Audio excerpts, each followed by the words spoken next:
welcome back. It's been a while. Last week we didn't have any class, but we need to move on. So today we are going to finish chapter 6. We only have one topic left for chapter 6, and we are going to start chapter 7. Today I will also talk about the second exam. I know we just finished the first exam, but we have scheduled the next exam for November, so I will give some details about the second exam. One more thing is that starting from today, I will record lectures.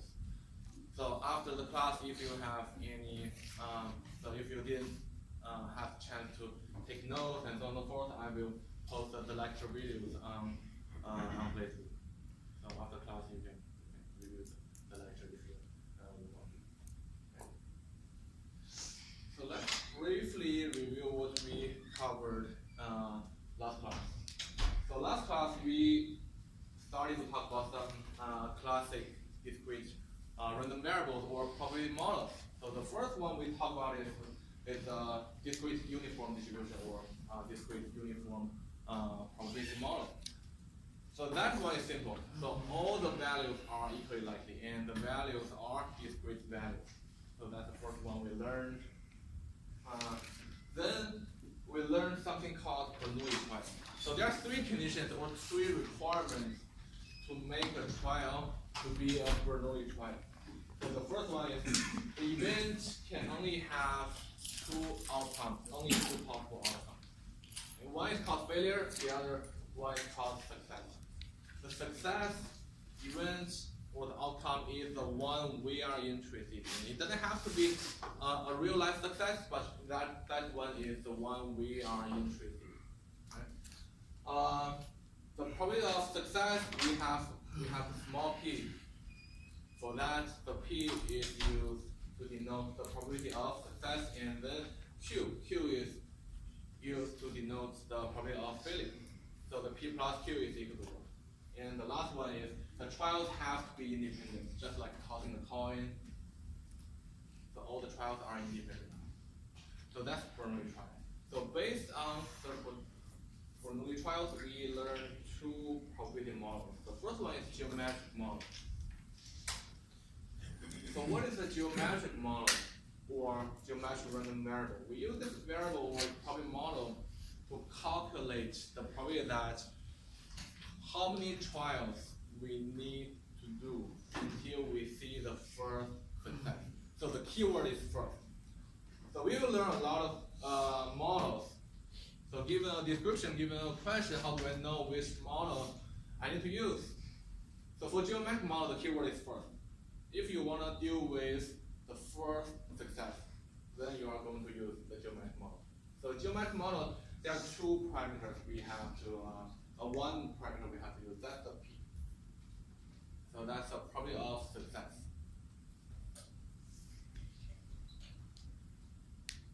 And expected value, standard deviation, and we did one exercise in the last class. And the second model that is based on Bernoulli trial is called binomial model. Different from the geometric model, binomial model deals with how many successes out of n trials. I tried n times, how many successes I would expect. So there are two parameters there, n and p. N is the total number of trials, p still that's the probability of success. So that's the Bernoulli trial. So in order to calculate the probability from binomial model, you need to have the number of trials and the probability of success. And k, that's the number of successes you are interested in. And we did one example, 2 successes in 5 trials, and the success probability is 0.1 for each trial.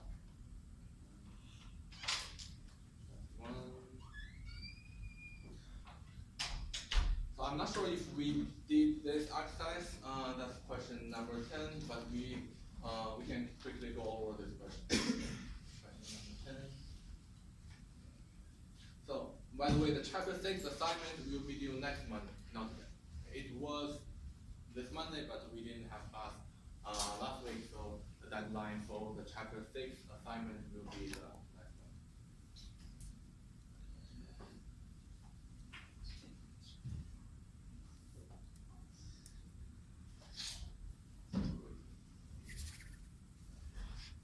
Okay, that's it. So that's the one we want to talk about. So if you see the question number 5.2.10, so there's a star there. So if you see a star there, that means I imported that question from another textbook. And for many of the questions in this chapter, we need to use either StatFunc or Excel. And this question doesn't have the link to StatFunc because I imported the question from another book. So when you work on chapter 6 and chapter 7 assignments, I would suggest before you start the assignment, you open the StatFunc at the very beginning. So this is the MyStatLab interface. So there's an option called StatFunc. Go there and you click the StatFunc website and open StatFunc. Okay, now you have the StatFunc open. So please keep it open through the whole process of working on the assignment. Because some of the questions have the link to StatFunc, but some questions don't have the link. So before you start the assignment, you can open the StatFunc. Then you go to the assignment.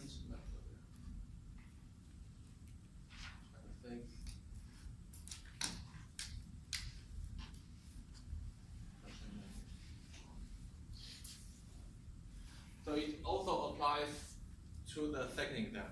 So in the second exam, we will have some questions from other textbooks, or I made up some questions. Those questions may not have the link to StatFunc. So if you like using StatFunc, please open the StatFunc at the very beginning. Okay, that's a binomial model question. So we have two parameters, P and N. P is 0.6, N is 6. We need to calculate some of the probabilities. So the first one is probably that the random variable is equal to 2. Okay? Let me use StatFunc. Do that here.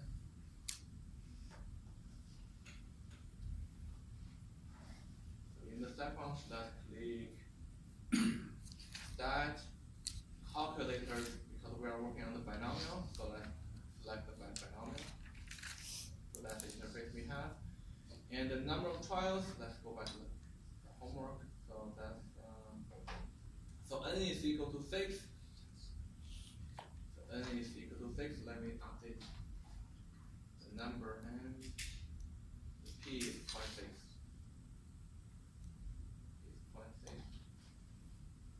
And the first probability we want to calculate is x is equal to 2. So let me calculate that x is equal to 2. Yes. The point 13824. If you want to put it back there, so 4 decimal places. I put this number here.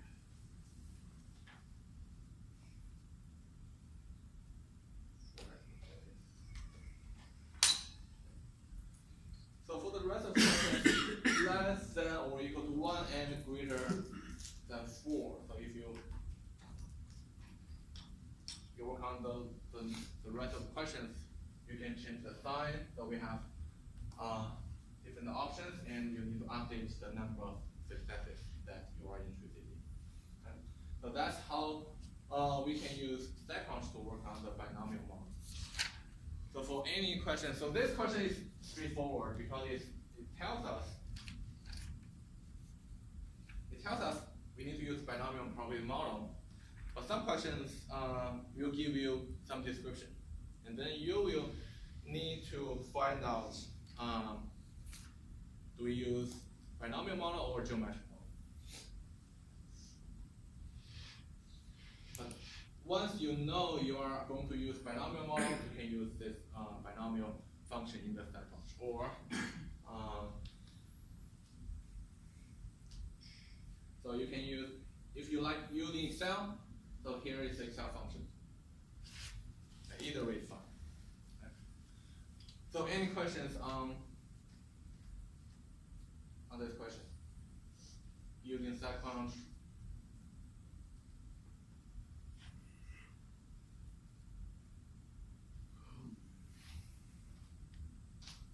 So this is the last one we have in chapter 6. So the last model is called Poisson model. Poisson. It's not called Poisson, it's called Poisson. So that's the pronunciation. The Poisson model deals with arrivals. Customer arrivals, order arrivals, and so on and so forth. So if you have a restaurant, you want to model the customer arrivals so that you can determine how many people you need to serve the people, the customer. Or if you are running a clinic, you need to know how many nurses you need. So then modeling the demand or the customers is very, very important. And those arrivals can be modeled using Poisson model. The Poisson model has one parameter, lambda, the Greek letter lambda. Lambda is used to denote the mean arrival rate or average arrival rate. 10 customers per hour, 50 customers per day, and so on and so forth. So you need to have this parameter to calculate some Poisson probabilities. So how do we get the lambda? So when we do the questions in our assignment or the exam, you will be given that lambda. But in real practice, you are going to use your historical data or data from other similar applications to estimate the lambda. But that's not in the scope of our class. But before you start using Poisson model, you need to have the lambda. Okay? So that's the parameter we need. So this is the PMF, the probability mass function for the Poisson model. So with the e to the power of lambda and times the lambda to the power of x. X is the number of arrivals we are interested in, and our lambda factorial. So factorial, we already talked about that in the last class. So what is the e? So this e is not it's not a random variable, it's a constant. So e is equal to 2.71828, and there will be more numbers out there. That's hard.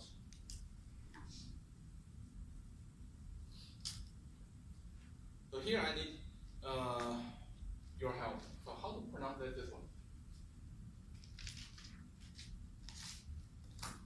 Euler?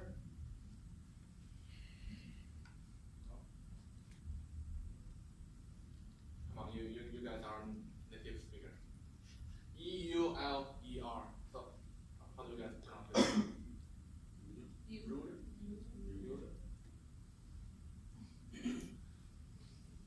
I don't think this is a. So this guy is from Europe. I don't think that's an English word. So based on my research, it's called Euler. Euler number. The E is called Euler number. Right? But some people may call it Euler or something else. But based on my research, it's called Euler number. Okay? So that, remember, that's a constant. That's not a random variable. So let's see one example. Suppose we want to know the probability of notice to websites in the next 30 seconds. The mean rate, the mean click rate is 4 hits per minute, which is 2 hits per 30 seconds. From this description, what we know is the lambda is equal to 2, because we are interested in seeing how many heats we have in 30 seconds. Okay, so during 30 seconds, the average heat rate is 2 heats, and so lambda is equal to 2. And the x, so let's use the x to denote the random variable, the number of heats in the next 30 seconds. And this is how we plot numbers here. So we are interested in, let's see, the probability of no heats there. We are interested in x is equal to there, no heats. So we plot numbers in there and we do the calculation and so on. That's the number we get. So when we do assignments or in real application, we don't have to manually plot numbers in there. So we will show one example of how to calculate the Poisson model using StatCrunch and Excel. So any questions on the concept of Poisson model before we go to the example?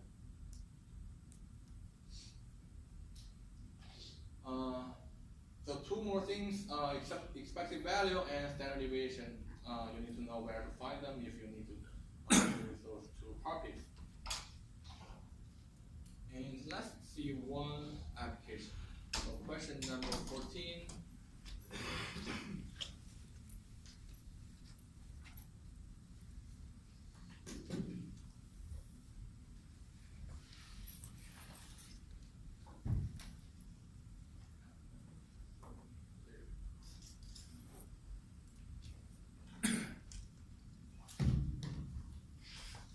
Questions in assignment will be like this. The question doesn't tell you if you are going to use geometric or binomial or Poisson model. It gives us a description. A manager has noticed that during the evening hours, about 1.9 people per minute check out from their shopping cart and make an online purchase. She believes that each purchase is independent of the others and wants to model the number of purchases per minute. So that's the question we have.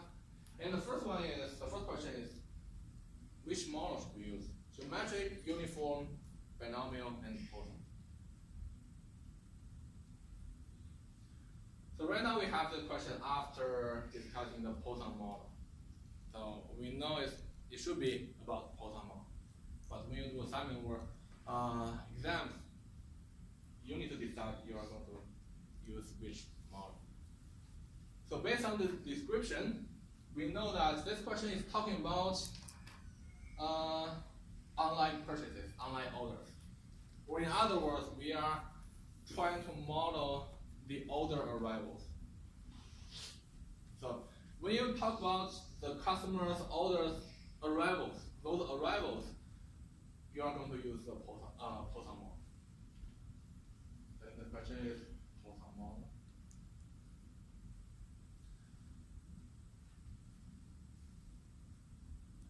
So we need to calculate some probabilities. What is the probability that in any 1 minute, at least one purchase is made? So as we discussed, in order to use Poisson model, we need one parameter, which is the mean arrival rate or average arrival rate. So in this question, what is the arrival rate? Lambda.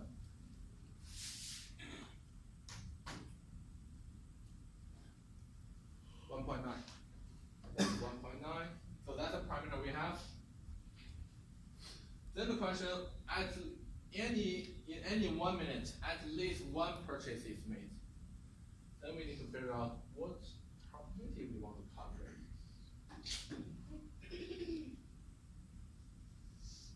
At least one purchase is made. That means the number of purchases is greater than or equal to 1. So at least 1. That means 1, 2, 3, 4, 5, 6 to infinity. Okay? So you want to calculate the probability that the number of purchases, which is denoted as random variable x, is greater than or equal to 1. At least one purchase is made in any 1 minute. So that's the probability we want to calculate. So any questions on those two? Very good. Then let's see how we can use step function to do the calculation. There's step function. Okay, close that. So step function, let's click stat calculators. Where is Poisson? Here is Poisson. Let's click on Poisson. Stat calculators Poisson. So the mean, which refers to lambda, so that's 1.9, and x is greater than or equal to 1. Good. So 0.85. So that's the probability. And if you want to use Excel,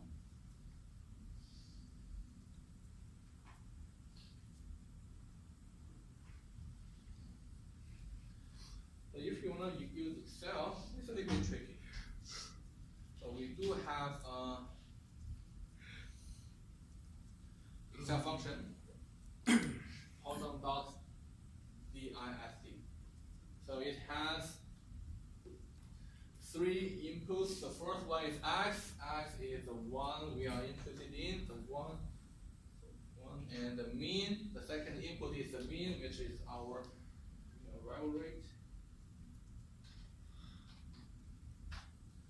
So the third one is we got 2 options: true or false. The true means if you select true, it means you are going to calculate the cumulative distribution function or the CDF. And if you choose false, it will calculate the probability mass function, which is P is equal, the probability of x is equal to that. But here we are not going to calculate the equal condition. So let's click on the true. Well, that's we got the 0.4, 0.8. We got different numbers. So that's why I said using Excel is a little bit tricky. So in Excel function, so if you choose true, it calculates this probability.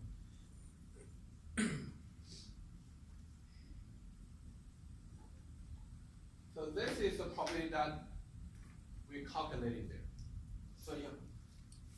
So in Excel function, we only have 2 options.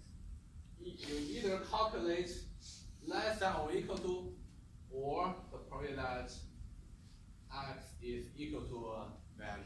If you use true, this one, you use false. But here we want to calculate greater than or equal to. If you want to use Excel, so you have to change this one a little bit. We know this one is equal to 1 minus the probability that x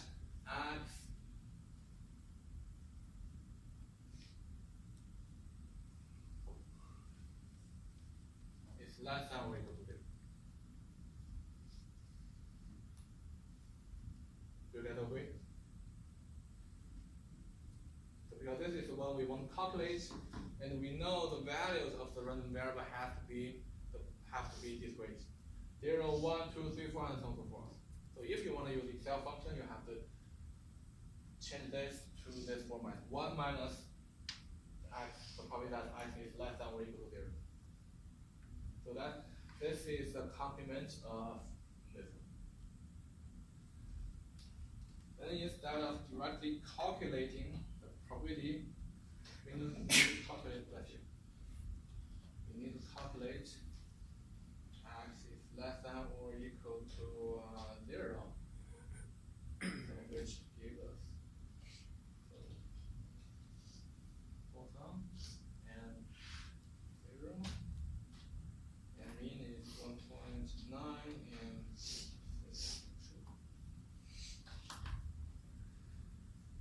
And then the probability of the random variable is greater than or equal to 1 is equal to 1 minus. get the same. So this applies to all the probability models in the Excel. So if you all the models have all the Excel functions have true or false, it can only calculate less than or equal to. So if you want to calculate x is greater than or equal to, you have to calculate the complement first. Then you use 1 minus that. Right. So in this case, I would recommend to use the second. Then you don't have to go through one additional step. Okay. But if you like using Excel, you can still do the calculation. So any questions?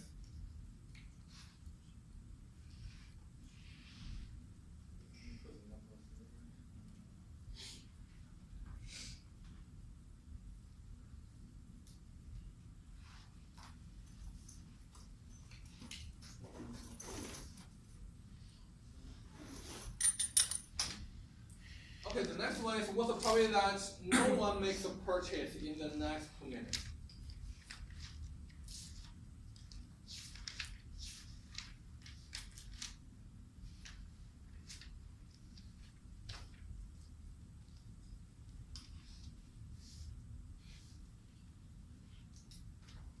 Okay, let's start over.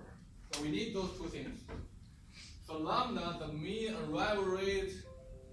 What is the mean arrival rate here? 1.9? What is the probability that we want to calculate? The probability that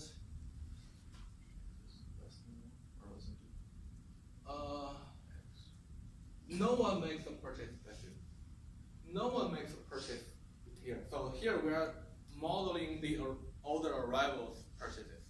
So no one makes a purchase, that means the number of purchase is equal to 0. That's right.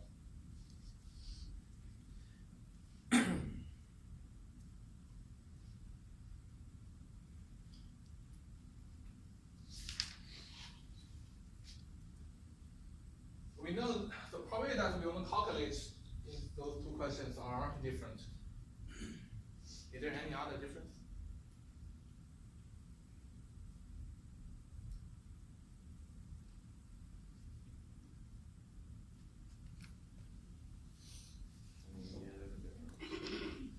Part B calculated it in any minute, that one calculates it in 2 minutes. So that's a difference. One more difference, right? So the part B asks for in any 1 minute, but this one, part C, that's in the next 2 minutes. So 1 minute versus 2 minutes. So what is the arrival rate in 2 minutes? Still 1.9 purchases? Or is changed? Maybe double. Double.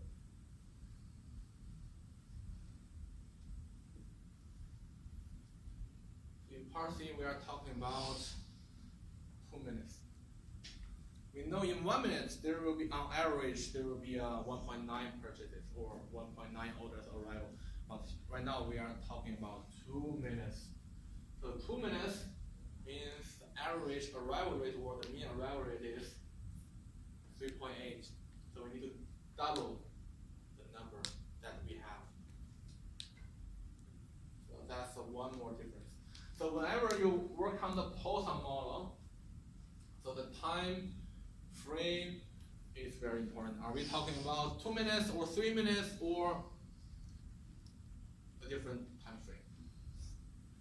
So based on, so the given information, the 1.9 is for 1 minute. But the question may ask about 2 minutes or 3 minutes. Then you have to recalculate the arrival rate according to your time frame. Okay. So that's why I chose this question, because it's a little bit different from those two parts. So the lambda is 3 points. So after we have those numbers, it's just putting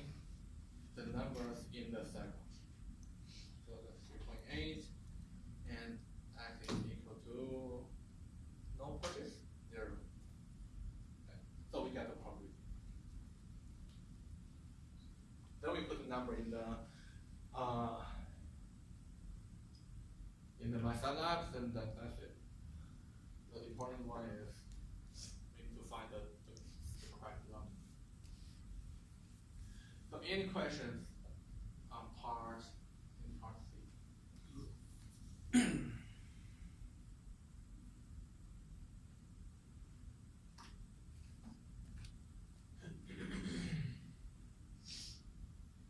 So if no questions, I think that's the last slide of chapter 6. And we are done with chapter 6. So in chapter 6, we start to talk about discrete random variables or discrete random models. So there are a few important models. The first one we learned is uniform, discrete uniform. The second one is geometric. The third one is binomial. The last one is Poisson model. You need to know the difference among those models. When you are given a description or a problem like this, you are going to decide which model you are going to use.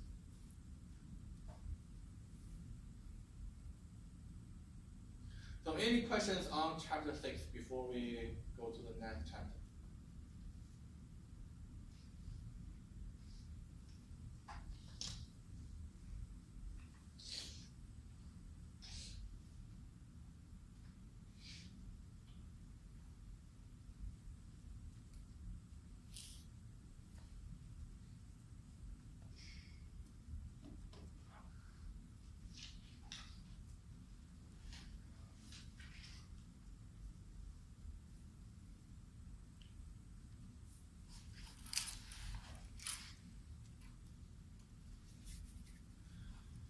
So in chapter 7, we will talk about continuous random variable or property model. I was about to talk about the exam, but it just happens that that slide is not there. So by the end of the class, I will give you some information about the next exam. But let's talk about the chapter 7 first. So chapter 6, we deal with discrete random variables or discrete property models. And in chapter 7, we focus on continuous random variables or continuous property models. So in this chapter, we are going to talk about two models or two random variables. One is called uniform. The other is called normal distribution. Okay? We are going to talk about two of them. So before we go to the two models, one concept we need to learn is called probability density function, the PDF. So when we were talking about the discrete random variables, we had two functions. One is called probability mass function, the other is cumulative distribution function, the PMF and CDF. So for continuous random variable, we also have two. We still have the CDF, the cumulative distribution function, but the first one is not PMF anymore, it's called PDF, the probability density function. So the probability density function is used to give the probability density of an individual value. It doesn't give us the probability of the specific value. So if you remember, so this is the PMF. So because this is discrete random variable, we can calculate what the probability that the axis, the random variable is equal to that. But for discrete random variable, for the continuous random variable,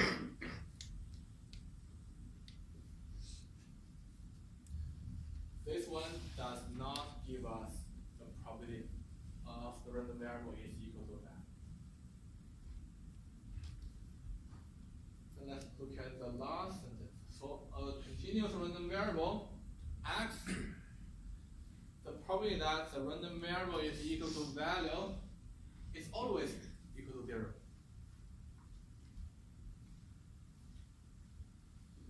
That means as long as you are talking about a continuous random variable, this is always equal to 0. It doesn't matter you are talking about 1 or 2 or 2.1 and so on, it's always 0. You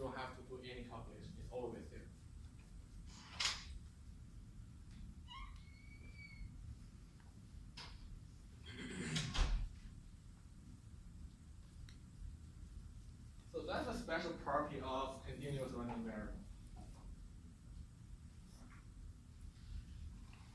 So why is that? Why the probability x is equal to 2 is always equal to 0, or any value 3 or 3.1? So let's answer this question after talk about the next slide. So the first model we want to discuss is called uniform distribution or uniform random variable. So in the last chapter we also discussed a uniform model, but that one is discrete. This one is continuous. So this is a continuous uniform distribution. So for this distribution, we have two parameters. One is the lower limit of the random variable and the upper limit of the random variable. So there are two boundaries for the value of the random variable. The value cannot be less than the lower limit, it cannot be greater than the upper limit. Or in other words, if the value is beyond this range, the probability is there. Okay? So A and B, those are the two parameters. So how do we use this uniform distribution or continuous uniform random variable? So when we know the boundaries of the values, we can model that event using the uniform distribution or continuous uniform distribution. We only know the two boundaries. Other than that, we know nothing. We only know, okay, for example, the first one, the next bus could arrive anytime between 10 and 30 minutes. That's the only information we know. We know it's going to be between 10 and 30 minutes. So we know the two boundaries. Other than that information, we don't have any additional information. Then what we can do is to model the arrival time using the uniform distribution. So between 10 and 30, all the values are equally likely because we don't have additional information. So we use continuous uniform distribution. So we have lower limit and upper limit. So when we talk about continuous uniform distribution, we can calculate some probabilities. For example, if we want to calculate what is the probability that the bus will arrive between x1 and x2. So what's the probability that the bus will arrive in this time interval? That means x is between x1 and x2. So we can do this calculation. Or you can calculate what's the probability that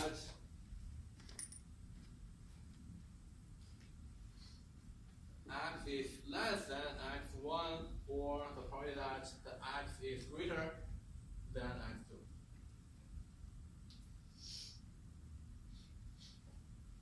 But again, we don't calculate x is equal to that because it's always equal to 0.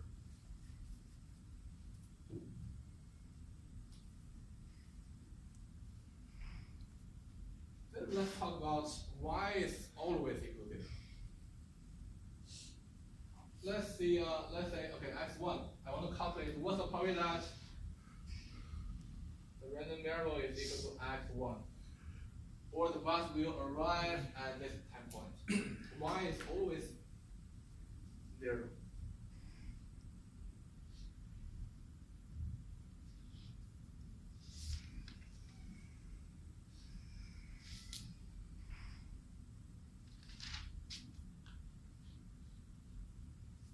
So between A and B, how many possible values are there?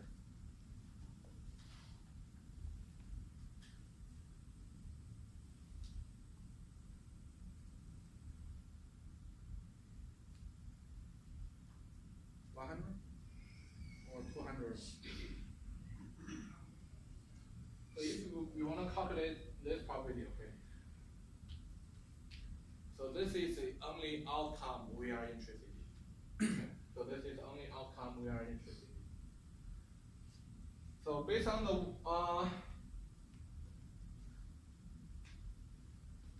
discussion we had in chapter 5, if you want to calculate the probability is equal to number of outcomes that you are interested in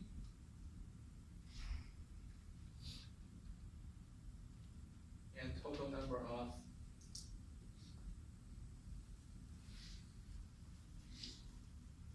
outcomes. So in this case, we are only interested in x is equal to this value. So the number of outcomes that we are interested in, there's only one of them on the top. How many possible outcomes are there for the entire range? 20? Okay. So it's because the boundaries are 10 and 30. Between 10 and 30, how many possible outcomes? 30, 20, 30 minus 10, right? But we are talking about a continuous random variable. So if we say 20, okay, 20, that means 10, 11, 12 to 30, right? Is 10.1 possible? Yes. 10.11 possible? 10.111? And so forth. That means it's infinite. We have infinite number of outcomes in this range. Although we have those two boundaries, but here we are talking about continuous random variables. So there are infinite number of outcomes in there. So the probability is here. So that's why we have the probability that the random variable, a continuous random variable is equal to a value is always there. It only applies to continuous random variable. Discrete random variable, we don't have that property.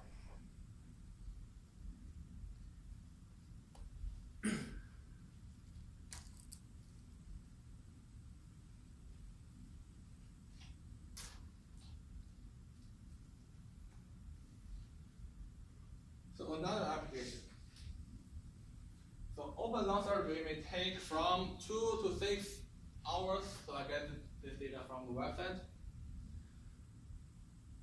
So one probability that we are interested in is what's the probability that a survey will end between 2.5 and 4 hours. So we get information and we also have the question. So the two boundaries are given 2 to 6. So the 2 is A and 6 is B. So those are the two boundaries. And x2 and x1, we are interested in those two numbers and the interval between them.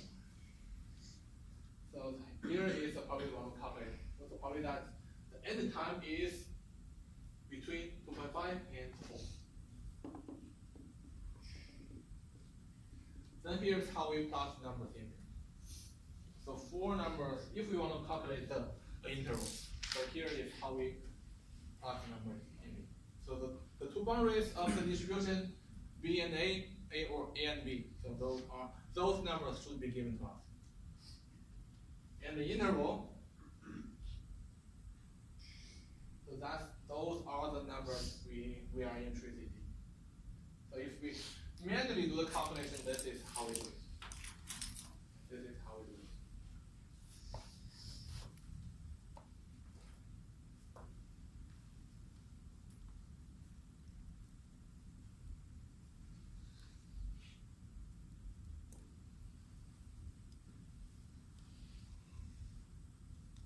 In step function, we have a function to calculate the continuous uniform distribution. So, let me see. I think we do have one example for that. Let's get back here after talking about the assignment. So that's chapter 7, assignment question number 2.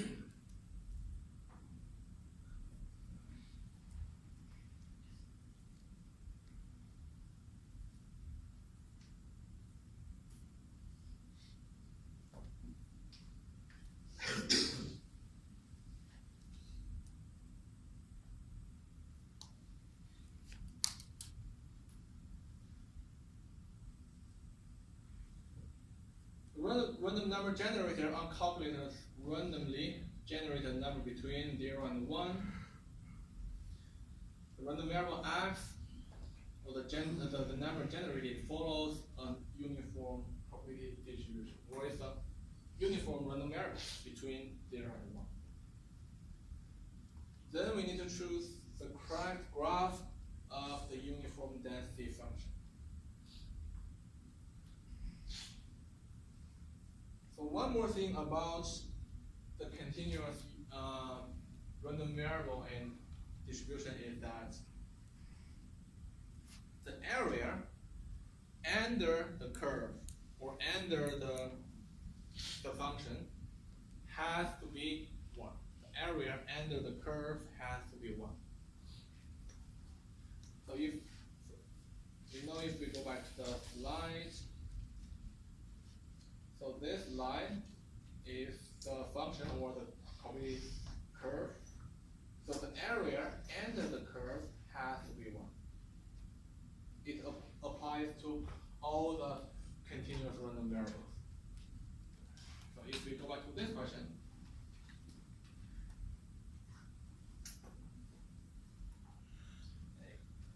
we know the boundaries are 0 and 1, right? And 0 and 1, this one is okay, this one is okay. This one is, because the boundary should be 0 and 1, this one is fine. Then that's the first condition we have to check. The second condition, as I said, the area under the curve has to be 1. So if we do this calculation, so that is 1 times 1, so this area is 1, but this one, that's 0.8. 0.8 times 1, that's 0.8, so that area is not equal to 1. So A is correct.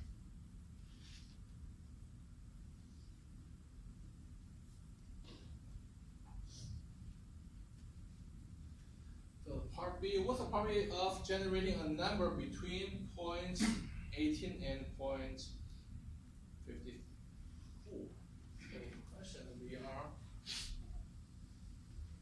So the question is,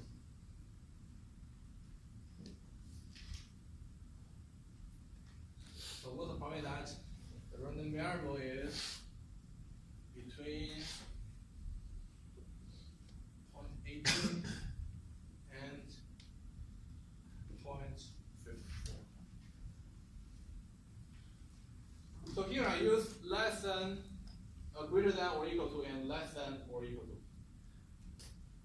Because we are talking about continuous random variable, it doesn't matter if we have the equal or not. Because equal to value is always equal to 0. So it doesn't matter if we have the equal or not. So in this question, this is the one we want to calculate. If we go to the step function, that calculators uniform. Calculators and uniform. So this uniform is for continuous uniform distribution. It's not for discrete. Be careful, that's not for discrete. It's only for uniform, continuous uniform distribution. So we are calculating an interval between 0.18 and 0.54.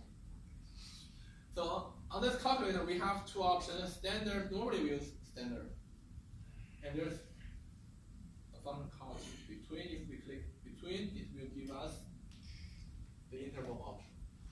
So let's, whenever you want to calculate an interval, so let's choose the between option.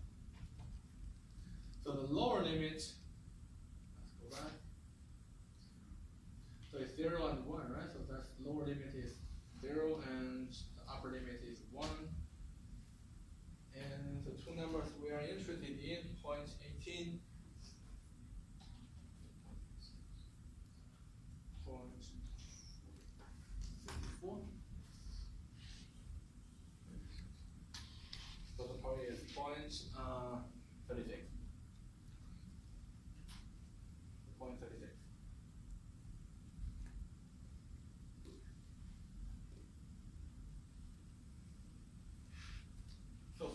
of uniform distribution, I would recommend to use the seconds to do the calculation. We need to have the two boundaries A and B. So in this case, we have the 0, 0 and 1. And the two numbers, if you want to calculate the interval or between two numbers, so you will use the stack on function between to do the calculation.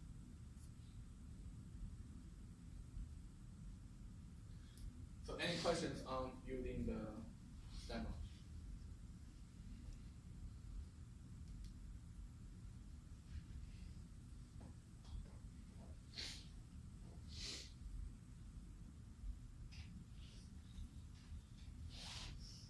So two properties, so expected value and variance.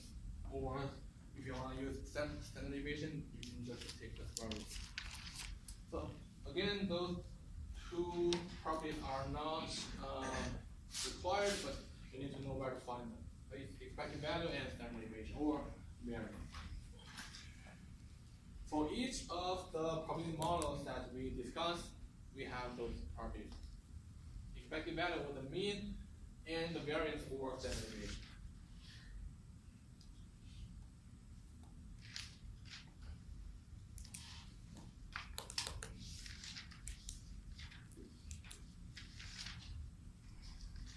So the second model, so we will only talk about two models in this chapter. The second model is called normal distribution or normal random variable. So a normal random variable is a bell-shaped, symmetric, and unimodal. So unimodal means we only have one peak. So in this picture, in this figure, we have three different normal distributions or normal models depending on the parameters. So bell-shaped, symmetric, and unimodal. So for normal distribution, we have two parameters. One is the mean, the other is standard deviation. So those two parameters will determine the shape of a normal random variable or normal model. So for a normal random variable, there are a lot of real-life applications. If you wanna model the people, the whole population's height, so it's gonna follow a normal distribution. Or if you are working on the healthcare, so the baby's weight, the baby's lungs, and the head circle, it also follows a normal distribution.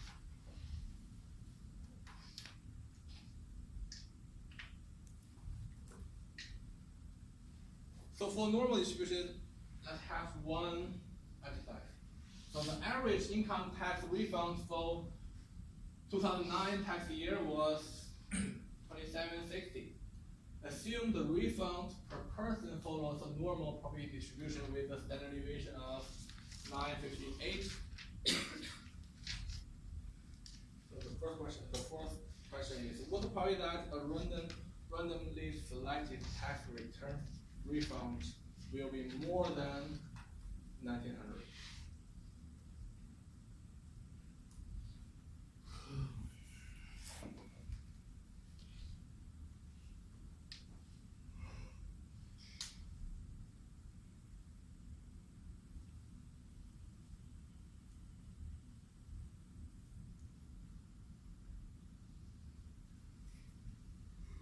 So it says the refund amount follows a normal distribution. So for normal distribution, there are two parameters. One is the mu or the mean. It says, okay, the average is 2760, and standard deviation is 958. So those are the two parameters for the normal random variable. What's the probability that randomly selected refund will be more than 1900? So the probability we want to calculate is, what's the probability that the randomly selected refund is more than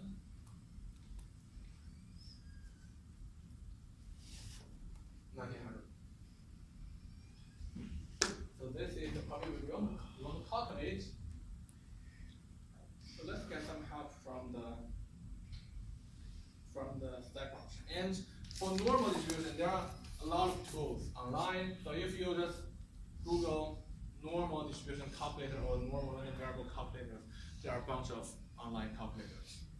Or you can use Excel if you like using Excel. We have those functions. And if you want to use StatCrunch, so let me show you how to do this in the StatCrunch. Stat calculators. And where's normal? Here's normal.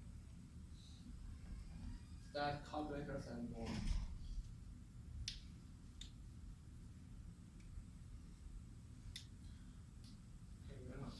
Calculate the probability that the random variable is greater than a value, so we just use the standard, but we need to put in the mean and standard deviation. The mean is 760, and standard deviation is 158.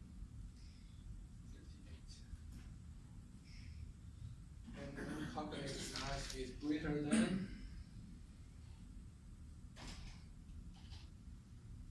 900. And again, so this one has the equal sign, but having the equal sign or not, that doesn't matter because the value of the random variable is equal to value is equal to 0 for anything. But you can have the equal sign or not, it doesn't matter. So we have the back here.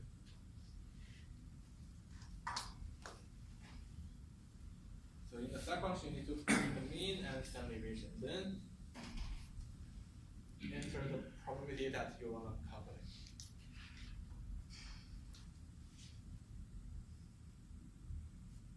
So any questions on this calculation? How do you do that again? Stat, calculate, and Stat, calculators, and normal. Actually, in chapter 6 and 7, we are talking about a lot of probability models. All the functions in StatCrunch are under this calculators. So binomial, geometric, Poisson, and the two in this chapter, normal and uniform. All the functions are under this calculator form.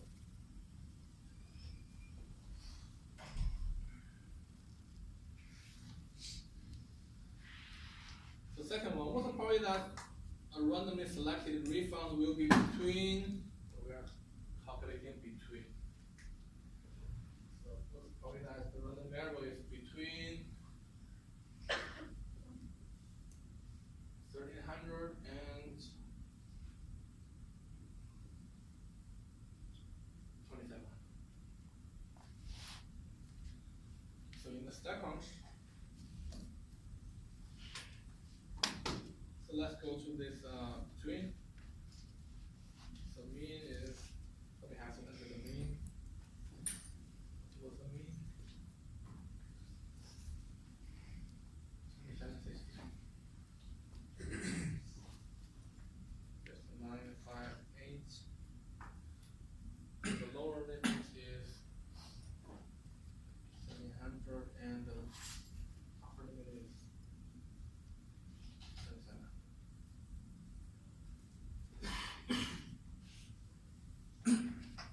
So that's the second one. Calculate interval. X, the random variable is between two numbers. So that's the second one.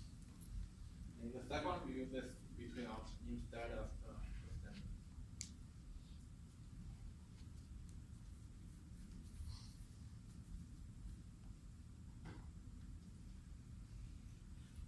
And I want to discuss the last one.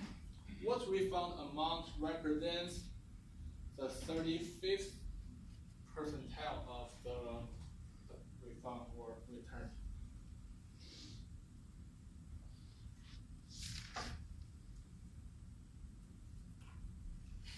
So what are we calculating in this case? So for the first two, we are calculating probabilities.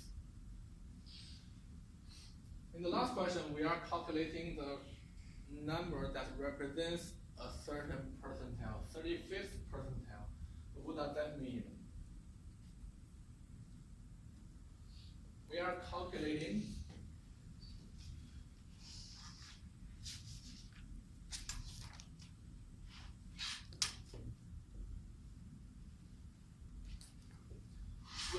this number.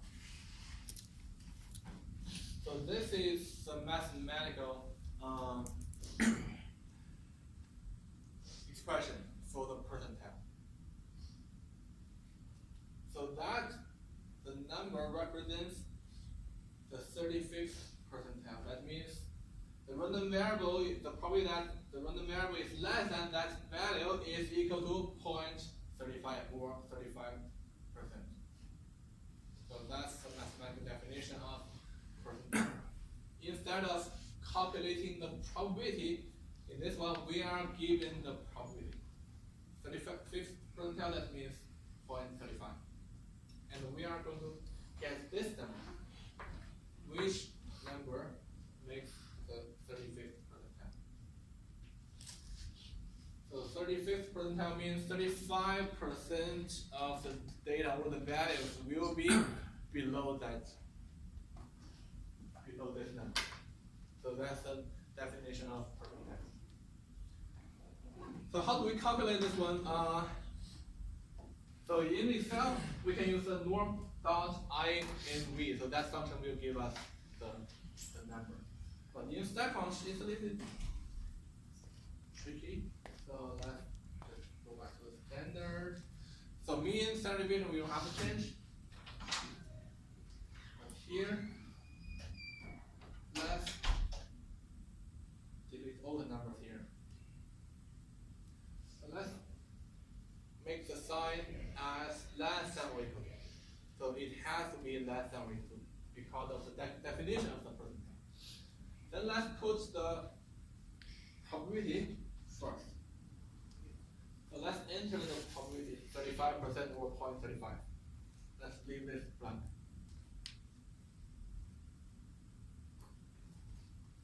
Then let's click compute. So it will show us the number that represents the 35th percentile. So normally we put the number here first, we calculate the probability next. But right now we are putting the probability first, then we keep the value this here blank, and then click here. And one more thing is that the sign we have to select less than or equal to sign. It cannot be the other way because of the definition of the percentile.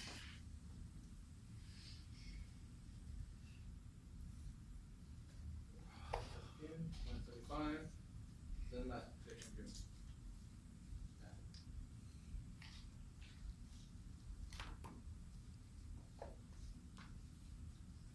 So any questions on this step? Finding the percentile.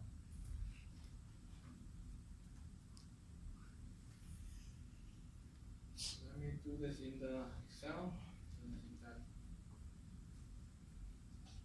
all we need to do today. So in Excel, that's called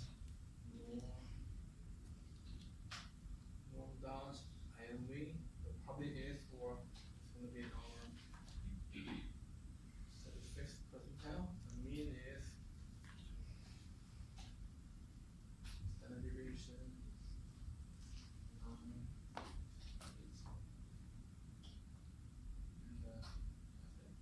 We get the same thing.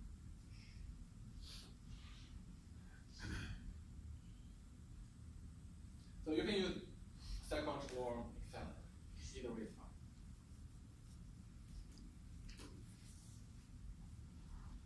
So that's all we have for today. But before we leave, let me give some information about the next exam.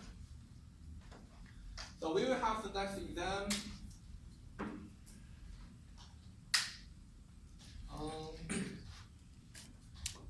November, let me see.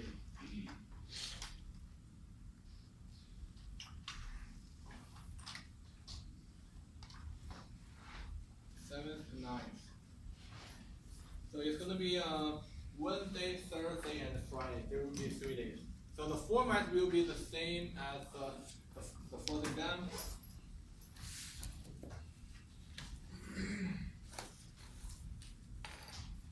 So we will cover chapter 6 to 8.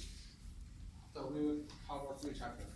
So right now we are in chapter 7, and this week we are going to finish this chapter and start chapter 8.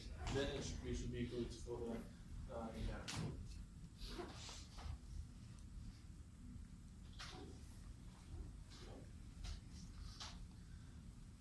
Not 6, sorry.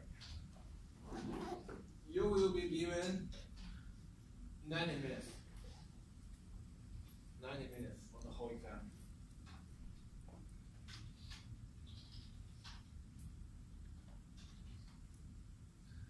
And there will be 13 questions. There will be 13 questions.